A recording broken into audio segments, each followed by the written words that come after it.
नमस्कार दोस्तों, जय हिंद साथियों। आप सभी का स्वागत है पे कमीशन न्यूज़ चैनल पर। आज की इस वीडियो में हम जानने वाले हैं एक सैलरी पर्सन या एक्स सर्विसमैन को अपनी बचत धनराशि या एक साथ मिलने वाली धनराशि को कहां और कैसे इन्वेस्ट करना चाहिए। आज की वीडियो शुरू करें उससे पहले आप सभी से रिक्वेस्ट है कि चैनल को ज़रूर सब्सक्राइब करें ताकि लेटेस्ट जानकारी आप तक पहुँच सके। आजकल हो रही धोखाधड़ी को देखते हुए सेना मुख्यालय ने एक एडवाइजरी जारी की है। इसी के साथ साथ बेस्ट सेविंग प्लान भी बताए हैं ताकि सभी सर्विंग पर्सन इसका सही से फ़ायदा उठा सकें और दिखाए गए निवेश मॉडल के द्वारा पैसा निवेश कर सकें।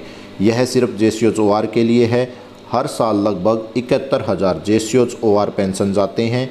पेंशन के बाद एक अच्छा जीवन जीने के लिए निवेश को लेकर सुरक्षित एवं विवेकपूर्ण निर्णय लेने की आवश्यकता होती है।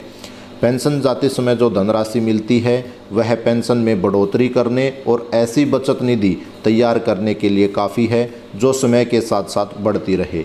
इसलिए यह महत्वपूर्ण है कि वो सुरक्षित और निश्चित लाभ सुनिश्चित करते हुए वर्तमान और भविष्य के लिए अपने लक्ष्य को पूरा करने के लिए सोच समझकर निवेश संबंधी निर्णय लें। इसके साथ साथ सर्विंग पर्सन भी इस स्कीम में निवेश कर सकते हैं और अपना भविष्य या अपने बच्चों की पढ़ाई आदि का खर्चा इससे फिक्स कर सकते हैं। इस सेविंग को अच्छे से समझने के लिए इसे 4 भागों में बांटा है जो इस प्रकार हैं। निवेश के सिद्धांत, नंबर 2 निवेश के लिए उपलब्ध संपत्तियाँ, नंबर 3 निवेश के लिए सिफारिशें और नंबर 4 विविध। सबसे पहले हम निवेश के सिद्धांत के बारे में बात करते हैं। जब कोई पेंशन जाता है तो उसके पास एक बहुत बड़ी धनराशि होती है। यह ज़रूरी है कि वह व्यक्ति उस धनराशि को गलत उपयोग करने से बचे और जितना जल्द से जल्द हो सके उसे वित्तीय योजनाएं और अपने निवेश संबंधी कार्यों को शुरू कर देना चाहिए। अब निवेश करने से पहले कुछ सिद्धांत हैं जिनकी जानकारी होना ज़रूरी है, जैसे सुरक्षा। यह ज़रूर ध्यान दें कि आप ऐसी जगह पैसे को इन्वेस्ट ना करें जहां मूल राशि के खो जाने का भी जोखिम हो। नंबर 2 धनराशि के कुछ हिस्से का इस तरह से निवेश किया जाना चाहिए कि कभी इमरजेंसी में उसे आसानी से निकाला जा सके। नंबर 3 महंगाई।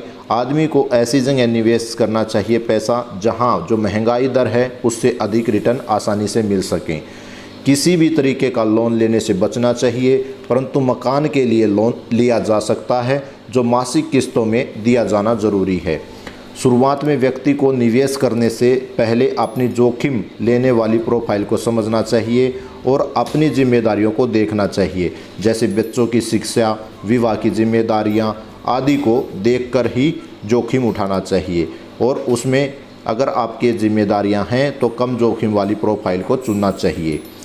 अब टैक्स के बारे में बात करते हैं। अब JCOR पेंशन के साथ साथ कोई अन्य जॉब या बिजनेस करते हैं तो उनकी आय टैक्स के दायरे में आ जाती है। आयकर विभाग की धारा 80C के अधीन कुछ ऐसी योजनाएं हैं जो इनकम टैक्स में बचत देती हैं। अब आपने निवेश ऐसा करना चाहिए कि आपको इसे मंथली इनकम मिल सके ताकि बच्चों की शिक्षा, विवाह, घर इत्यादि में कोई प्रॉब्लम ना हो। कुछ मंथली इनकम देने वाली योजनाएं हमारे पास हैं जो इस प्रकार हैं। नंबर 1 डाकघर मासिक आय योजना, नंबर 2 विशिष्ट नागरिक बचत योजना, नंबर 3 प्रधानमंत्री वय Vandana Yojana, number 4 FD, number 5 RBI tax slab bond, number 6 corporate सर्वाधिक जमा राशि। इसके साथ साथ लंबी अवधि की भी योजनाएं हैं जिसमें आप निवेश कर सकते हैं। इसके साथ साथ आप म्यूचुअल फंड में भी निवेश कर सकते हैं। यह भी एक सेफ और सुरक्षित तरीका है जिसमें कम जोखिम लेकर अच्छे रिटर्न मिल जाते हैं और टैक्स में भी छूट दी जाती है। गोल्ड हमारे समाज में एक महत्वपूर्ण निवेश संपत्ति है। घर में गोल्ड को रखना सुरक्षा की नज़र में जोखिम भरा है, इसलिए गोल्ड में निवेश करना ठीक नहीं होगा। इसके लिए गोल्ड में अगर आप निवेश करना चाहते हैं तो सरकार द्वारा जारी स्वर्णिम गोल्ड ब्रांड के ज़रिए आप निवेश कर सकते हैं जो पेपर पे आपको गोल्ड दे देते हैं। अब सबसे अहम बात कि धोखाधड़ी से आपने बचना है, क्योंकि जब आदमी पेंशन जाता है तो उसके पास बहुत सारा धन होता है और कुछ लोग गलत सलाह देकर उसे अपनी बातों में लेकर उसको गलत प्रयोग करवा सकते हैं। तो किन बातों का ध्यान रखना है वो कुछ इस प्रकार हैं। नंबर 1 कभी भी चिट फंड में पैसा ना लगाएं। नंबर 2 किसी भी व्यक्ति को अपना पावर ऑफ अटॉर्नी ना दें। नंबर 3 लॉटरी में पैसा ना लगाएं। नंबर 4 धोखाधड़ी की फ़ोन कॉल इत्यादि से बचें। नंबर 5, उन लोगों से सावधान रहें जो अत्यधिक रिटर्न देने का वादा करते हैं।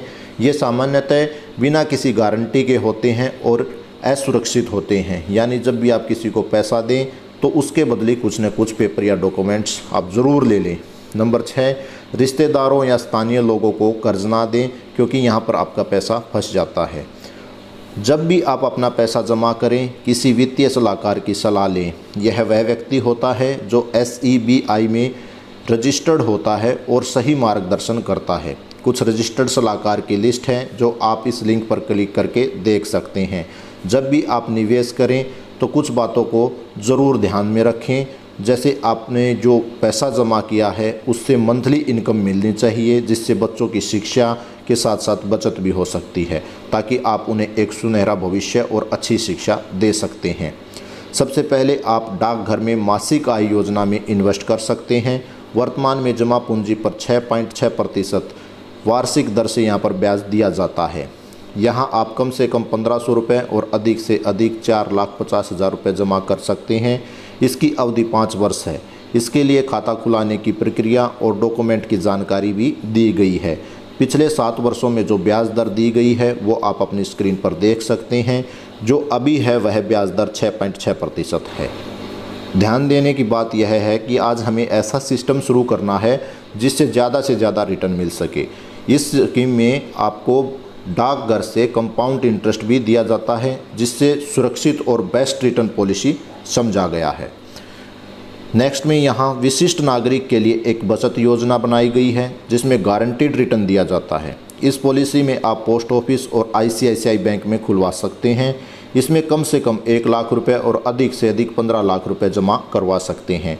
यहाँ पर ब्याज दर 7.4% है, जबकि कंपाउंड इंटरेस्ट भी इस पर दिया जाता है। आगे इसके बारे में खाते कैसे खुलवाना है और क्या क्या डॉक्यूमेंट होंगे उसकी पूरी जानकारी दी गई है। अब नेक्स्ट में प्रधानमंत्री वय वंदना योजना के बारे में बताया गया है। यह भी एक गारंटीड रिटर्न पॉलिसी है जो 2017 में शुरू की गई। यह योजना 60 साल से अधिक आयु के लोगों के लिए बनाई गई है। योजना में आप कम से कम 1.5 लाख रुपए और अधिक से अधिक 15 लाख रुपए जमा करवा सकते हैं। इसमें 1.5 लाख रुपए पर 1000 रुपये प्रति महीना और 15 लाख पर 10,000 रुपये प्रति महीना दिए जाते हैं, जबकि 10 साल के लिए यहाँ पर 8 से 8.3% का ब्याज दर भी दी जाती है। इसके आगे पूरी जानकारी दी गई है, कैसे अकाउंट खुलवाना है, क्या क्या डॉक्यूमेंटेशन प्रोसीजर होगा, वो आप आसानी से आप अपनी स्क्रीन पर देख सकते हैं। अब नेक्स्ट में राष्ट्रीय बचत प्रमाण पत्र योजना, जो कि आजकल काफ़ी लोकप्रिय योजना है। इस योजना में रिटर्न गारंटीड हैं और इसमें टैक्स में भी छूट दी जाती है। इसमें कोई भी खाता खुलवा सकता है जो भारत का नागरिक हो। इसमें कम से कम 100 रुपये, 500, 1000, 5000 और 10,000 रुपये आप जमा करवा सकते हैं। इसमें अधिकतम कोई सीमा नहीं रखी गई है। यहाँ पर आपको 6.8 की दर से ब्याज दिया जाता है। आगे यहाँ पर खाता खोलने की प्रक्रिया और किन किन बातों का ध्यान रखना है उसके बारे में बताया गया है। अब नेक्स्ट में यहाँ किसान विकास पत्र योजना के बारे में बताया गया है। यह भी एक डाकघर बचत योजना है। इस योजना के तहत आप अपनी जमा राशि के 124 महीने में 2 गुना राशि प्राप्त कर सकते हैं। इसमें कोई भी व्यक्ति निवेश कर सकता है। इसमें कम से कम 1000 रुपये और अधिक से अधिक की कोई सीमा नहीं है। यहाँ पर ब्याज दर 6.9% रखी गई है। आगे खाता खोलना और अन्य डॉक्यूमेंटों की पूरी जानकारी दी गई है जो आप अपनी स्क्रीन पर देख सकते हैं। यहाँ पर पिछले 5 साल की जो ब्याज दर है उसे दिखाया गया है, जो कि इस समय सबसे कम 6.9% है। आगे इसमें PPF अकाउंट की जानकारी दी गई है, जिसमें 7.1% की ब्याज दर दिया जाता है। सुकन्या समृद्धि खाते की पूरी जानकारी दी गई है, जो कि एक सबसे अहम योजना है, वह सुकन्या समृद्धि योजना है। अगर आपके पास कोई लड़की है जो 10 साल से कम है तो आप सुकन्या समृद्धि खाता ज़रूर खुलवाएं। इसके साथ साथ इनकम टैक्स में जो छूट किस सेक्शन में कितना दिया जाता है उसकी पूरी जानकारी यहाँ पर दी गई है। आप इसे आसानी से देखकर इनकम टैक्स की पूरी जानकारी प्राप्त कर सकते हैं। अगर आप दिखाई गई PDF को डाउनलोड करना चाहते हैं तो इसका लिंक मैंने डिस्क्रिप्शन में दिया है, वहाँ पर आप क्लिक करके इसे स्वयं डाउनलोड कर इसे पढ़ सकते हैं और इसका सही फ़ायदा उठा सकते हैं। आशा करता हूँ यह वीडियो आपके लिए जानकारीपूर्ण रही होगी और आपको पसंद आई होगी। वीडियो को ज़्यादा से ज़्यादा शेयर करें और कमेंट्स करके ज़रूर बताएं। इसी के साथ जय हिंद, जय भारत।